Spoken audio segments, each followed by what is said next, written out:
So we are going to start the poem. As I have already told you, the poem is written in free verse. Okay? क्योंकि free verse में लिखी गई है तो इसमें कोई भी rhyme scheme नहीं है. So we are going to start the very first line of the poem. Now we will count to 12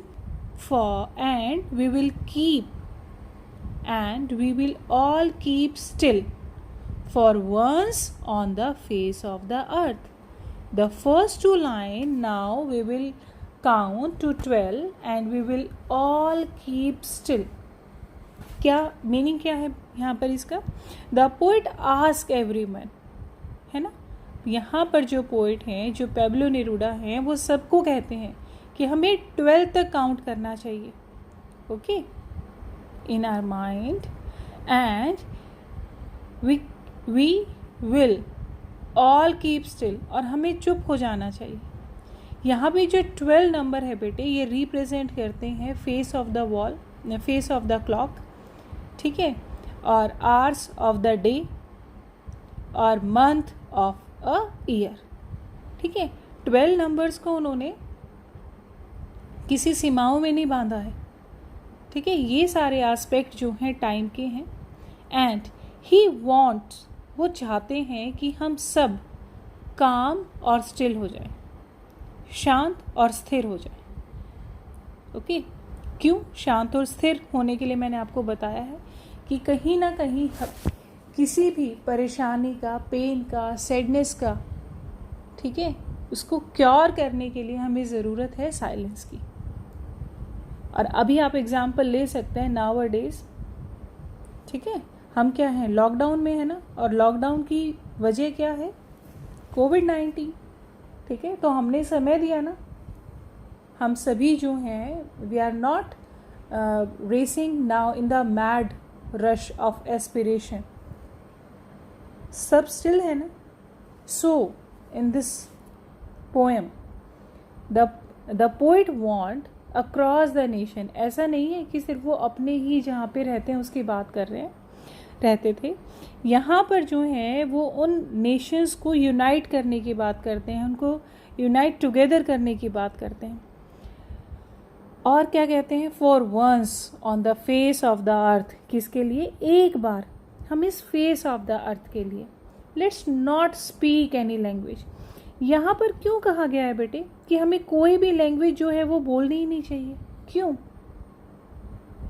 because language वो इसलिए मना करते हैं कि कहीं ना कहीं जो है वो लैंग्वेज वो है बैरियर है. ठीक है, एक बाधा है एक दूसरे. ठीक है, कोई भी जो है किसी भी प्रकार के जो आर्ग्यूमेंट्स हैं, जो राइट्स हैं, ठीक है, उनके लिए वो एक बाधा है लोगों के बीच में तनाव मुक्त करने के लिए. इसलिए वो कहते हैं हमें किसी भी लैंग्वेज में बात नहीं करनी चाहिए. Shall not speak their own languages, rather they all keep quiet and speak the language of silence. Silence में हमें जो है अपने आप को इंट्रोस्पेक्ट करना है. ये क्या लेके आएगा, साइलेंस क्या लेके आएगा? Unity among the humans on the face of the earth. वो कहते हैं for at least let's stop for 1 second. 1 second के लिए आप रुको. And not move our arms so much. ठीक है, अब आर्म्स यहाँ पे वो कहते हैं कि आप एक मोमेंट के लिए, फॉर 1 सेकेंड का मतलब होता है बेटा just at least for a moment, एक क्षण के लिए हमें जो है अपनी आर्म्स को मूव नहीं करना है. ईदर टू सिग्नल, यानी कि हाथों को, ऐसा नहीं कि आप तो स्टिल हैं और हाथों से आप इशारा कर रहे हैं. नो. और आर्म्स का यहाँ पर एक और भी मीनिंग है ना, weapon, to fight, to argue. So यहाँ पर पोएट जो हैं वो रिक्वेस्ट करते हैं कि हम 12 तक काउंट करें. ठीक है, और स्टॉप करें अपनी एक्टिविटीज़ को. और ये 12 नंबर्स जो इन्होंने यहाँ रेफ़र किए हैं, ये डे के 12 आवर्स हो सकते हैं, 12 के वॉल क्लॉक के 12, या क्लॉक के जो हैं वो 12 नंबर्स हो सकते हैं, जिसमें कि 12 मंथ्स हो सकते हैं ईयर के. सो ये कहते हैं कि हमें जो है बिल्कुल स्टॉप हो जाना चाहिए, कोई नहीं काम करना चाहिए और स्थिर होकर अपनी गतिविधियों के बारे में जो हम कर चुके हैं, ठीक है, या हम जो करने जा रहे हैं उसके बारे में हमें सोचना चाहिए. The poet urge everyone not to speak any language because different languages in the different part of the world became some kind of barrier. So he asked people not to speak. सिर्फ इतना ही नहीं, ये हमें कहते हैं he also wants to stop moving our arms. Arms का mean यहाँ पे वेपन भी है जो कि हम डिफरेंट कंट्रीज़ के अगेंस्ट यूज़ करते हैं, ठीक है. और बेसिकली यहाँ पे डिमांड करता है पोएट पीस की हम सभी से. So my dear student, I want let you know about the literary device which is used in this poem.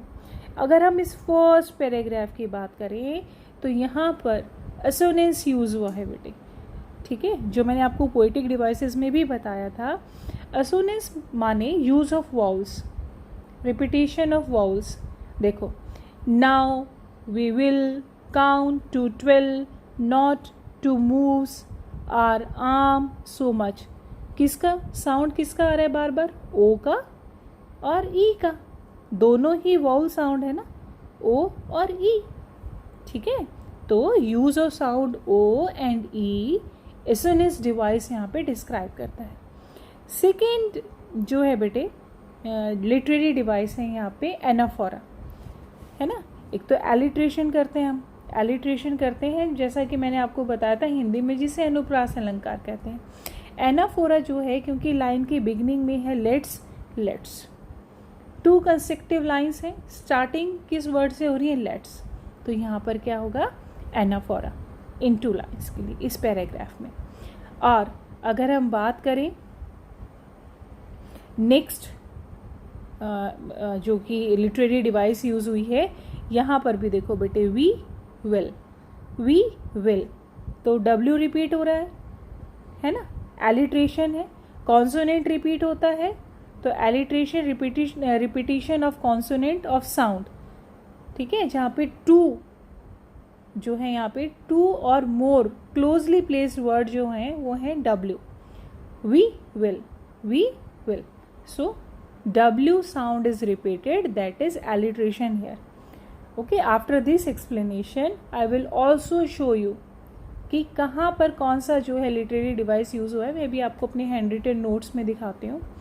Now come to the second paragraph. It would be an exotic moment. अब हम इन 2 paragraphs के बारे में मैं आपको explain करूँगी. Yes, come. It would be an exotic moment. कैसा moment होगा ये? It would be an exotic. Exotic मैंने क्या होता है बेटा? जो पहले आपने कभी फील ही ना किया, ठीक है. एग्जॉटिक, विदाउट रश, भागा दौड़ के, without engines, we would all be together in sudden strangeness. वो कहता है जब सब कुछ everything will come to a standstill, सब कुछ स्थिर हो जाएगा. तो ये एक बहुत रेयर सिचुएशन होगी, बहुत ही एग्जॉटिक सिचुएशन होगी जिसको पहले किसी ने भी फील नहीं किया होगा. कोई भी जल्दबाजी में नहीं होगा. No one will be in rush, there will be no engines running, ठीक है. किसी भी प्रकार का कोई इंजन जो है, रेयर सिचुएशन होगी कि there will be no engine working, कोई भागा दौड़ी में नहीं होगा. Here he want to stay if everything comes to standstill. ये बड़ा डिफरेंट मोमेंट होगा. इंजन्स लाइक बेटे व्हीकल्स, मशीन शॉप्स, सब कुछ बंद हो जाएगा क्योंकि उसको चलाने वाले व्यक्ति ही कोई काम नहीं करेंगे तो इंजन्स तो स्टॉप होंगे. ये स्ट्रेंज सिचुएशन होगी जो एकदम से जो वर्ल्ड है वो सडन कामनेस जो है, एकदम से सब कुछ रुक जाएगा, एक अद्भुत शांति का अनुभव करेगा. Everyone will be calm and quiet. सब यूनाइटेड होंगे, एक साथ होंगे, काम होंगे, ठीक है. We would all be together, जब हम सभी एक साथ होंगे. इन सडन स्ट्रेंजनेस, एक ऐसी स्ट्रेंजनेस जिसके बारे में आपने कभी विचार भी ना किया हो. क्यों? बिकॉज स्ट्रेंज क्यों है भाई? क्योंकि ये पहले कभी नहीं हुआ. It has never happened earlier. Now, अब उसे क्या होगा? Fisherman in cold sea would not harm whales, and the man gathering salt would look at hurt hands.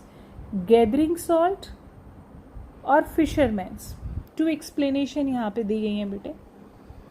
क्या कि कोई भी व्यक्ति किसी भी प्रकार से किसी को नुकसान नहीं पहुंचा पाएगा, ठीक है, चाहे वो लिविंग बीइंग अपने खाने के लिए हो या अपने ब्रेड अर्निंग के लिए हो, अपनी जीविका उपार्जन के लिए हो, ठीक है. यहाँ पे पोएट कहता है कि people will not be in rush to achieve material things. भौतिक सुख को प्राप्त करने के लिए लोग जिस भागा दौड़ी में लगे रहते हैं वो काम जो है बिल्कुल शांत हो जाएगा, ठीक है. अब फिशरमैन जो हैं जब वो रुक जाएंगे, जब वो कोई काम नहीं करेंगे, जब वो व्हेल्स को नुकसान नहीं पहुंचाएंगे तो नेचर भी हील अप होगा, है ना. उन्होंने जिसे नुकसान पहुंचाया है, जिन जीवों को नुकसान पहुंचाया है, उन्हें भी समय मिलेगा. Here he gives the example of the whales. क्यों दिया गया व्हेल्स का example? Which are being haunted, जिन्हें की शिकार किया जाता है. किसके तौर पर? बिजनेस के तौर पर, खाने के तौर पर, है ना. और वो कहता है कि वो व्यक्ति भी बैठेंगे, ठीक है, वो व्यक्ति भी कुछ समय तक उस शांति का अनुभव कर सकेंगे जिन्होंने बहुत कुछ पाया है या बहुत कुछ खो दिया. कैसे? उन्होंने एग्जाम्पल दिया है the man who gathers salt, जिनके की हाथ जो हैं घायल अवस्था में, है ना, दुख रहे हैं. Here he want to everyone, वो ये चाहते हैं कि सभी one to all, while in order to see and feel the achievements how much they have lost for the sake of attaining such materialistic things, कि कैसे हम भौतिक सुख को पाने के लिए जो हैं लगातार प्रयास करते रहते हैं पर कभी भी उस मानसिक शांति के लिए कोई प्रयास नहीं करते. Okay, only one literary device has been used in this paragraph. बेटा क्या है वो? एलिट्रेशन. वी वुड यहाँ पे यूज किया गया है, तो वुड क्या है यहाँ पर? एलिट्रेशन.